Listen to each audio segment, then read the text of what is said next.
At the 2025 LA Auto Show, Nissan unveiled the new 2026 Nissan Rogue Plug-in Hybrid. And yeah, it looks a lot like a Mitsubishi Outlander because it pretty much is a Mitsubishi Outlander with a Nissan badge on the front. But is that a bad thing? Does it drive any different than the Outlander? Does it feel more roguish? Well, let me take you on a ride. I'll show you exactly what they've introduced here.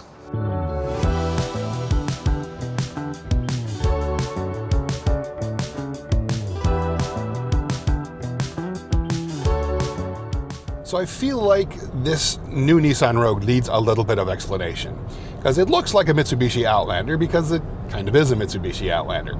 See, the Outlander is based off of the current Nissan Rogue. It uses the same platform. So Nissan, which is a part owner of Mitsubishi, sends them the Rogue platform. They make the Outlander out of it. But Mitsubishi also makes a plug-in hybrid, which is what this is.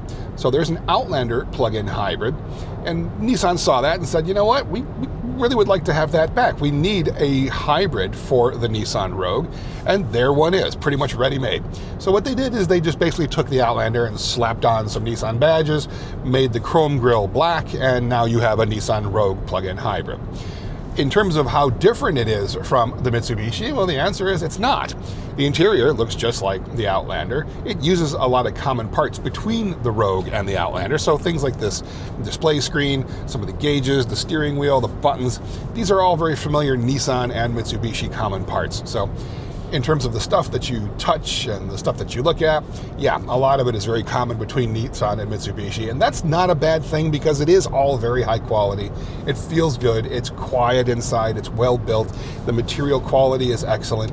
You can only get the new Rogue in the two high trim levels, the SL and the Platinum, the plug-in hybrid version anyway. So there won't be any less expensive versions of the Nissan Rogue plug-in hybrid. It's going to be just the nicer ones anyway that have this really cool quilted leather, things like that. The vehicle itself uses a gasoline engine and a fairly large battery to operate in electric mode up to 38 miles when it's got a full charge, according to the EPA.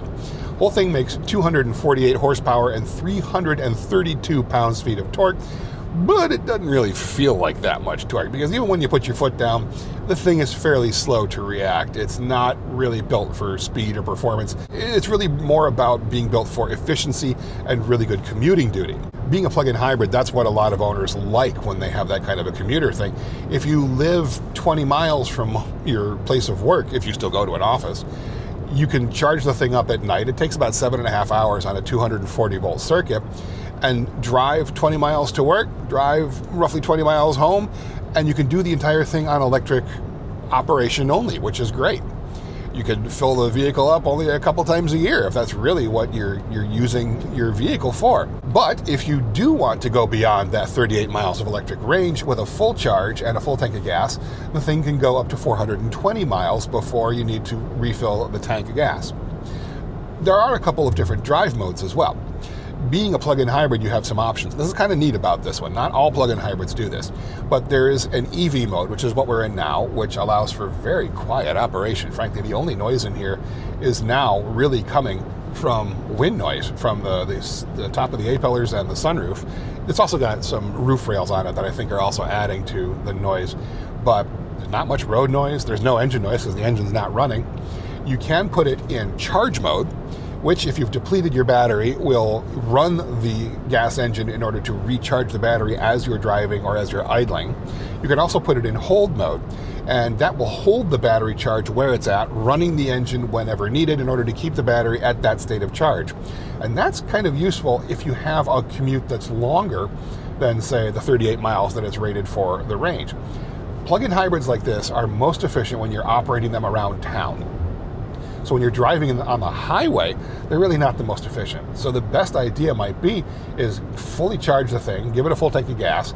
If you immediately get on the highway, put it in hold mode. And then when you get to the lower speed portion of your commute, maybe it's a city center or something like that, then you put it in EV mode, use the energy that's there, and put it back in gas mode on the way home. So there's different ways and different strategies for operating these kinds of things.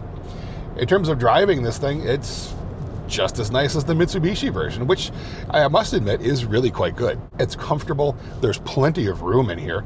The build quality is exceptional. The materials are outstanding, really. You've got a very large, clear display screen here. You've got separate buttons for different selections.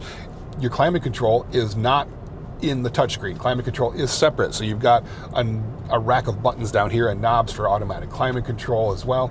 There really aren't that many plug-in hybrids on the market in terms of a 5-passenger small SUV.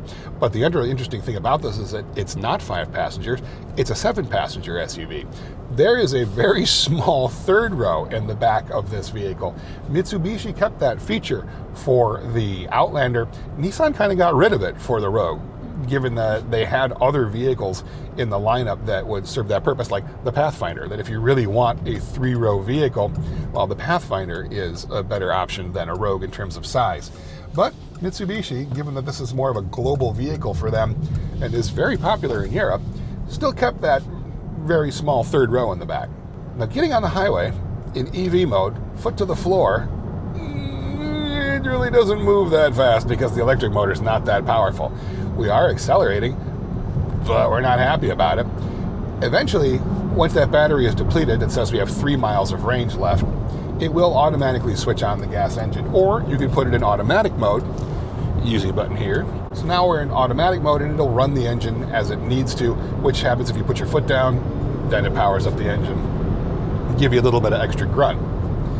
So you're not getting all of that horsepower and torque if you just keep it in EV mode. You have to keep that in auto mode in order to get all of that power and torque. But when you do have it in auto mode, it will shut the engine off if you're just coasting down or if you're cruising at speed. The nice thing about it, though, is that if you want to build your battery power back up, now we just simply push this EV button, send it down to charge mode, and it automatically runs the engine, and you can actually watch your range increasing as you're driving.